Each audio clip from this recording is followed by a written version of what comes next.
So welcome back. In today's video, we are going to look at anonymous inner classes. So what is an anonymous inner class? So simply the word anonymous means something that does not have a name. So how can we relate it in Java? So what if I have a class, class A, and inside my class I'm having a method, just a simple method, void called show, and the method is simply printing out this is in a show. Simply, I'm having a class and a method. I can make this public, and in this class I'm having the show method. So what if I want to change the behavior of this class? What will I do? Yeah, take a minute and think. What if I want to change the behavior of this class? What can I do? Yeah, I think you have some answers. I can use a concept of method overriding, meaning I'll create a class here, and class called like B, and this class extends A, something like this.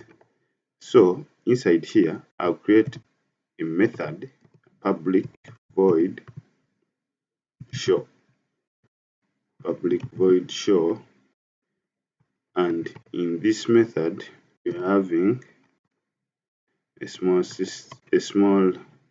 this is in show, something like this. So here I can now override, I can now change the behavior of this method through overriding it, meaning I can come here, create a new instance. I'll say a object is equal to new b. Simply, this will help me override the method of class A, something like this. Simply here, I've used the types for class B. I've used the types for class A, but the instance I'm getting is of type A, meaning when I compile this and run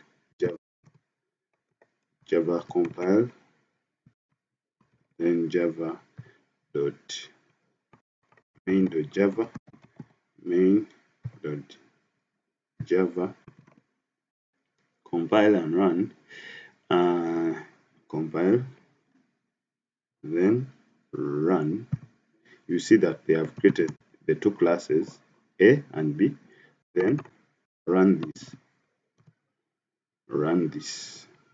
Now this is Java, then run. I cannot find, oh, no class def is defined. Oh, sorry, this has to be capital M, not small. Yeah, you can see that we have successfully printed out. Let me just do this. Java main.java. You see that we are able to print out this is in Bishop by overriding the method in class A. But what if you are doing this once? You want to override this method in A once. If you are doing it multiple times, you can create a class. But in this case, we are doing it once. I think this is so, like, this can be hectic. I'm doing this once and I'm creating a big class again. So this can be hectic. So can I come here down, open brackets before this colon is closed? Inside here, I can reuse this, paste it here inside, and I create an anonymous class inside this new instance that I have created. So meaning I can comment out this, and let me try to compile and see. It's clear. Run. You see that my method is successfully running, simply because simply because I have created a new class here inside, but the class belongs to this main. Yeah, this main class.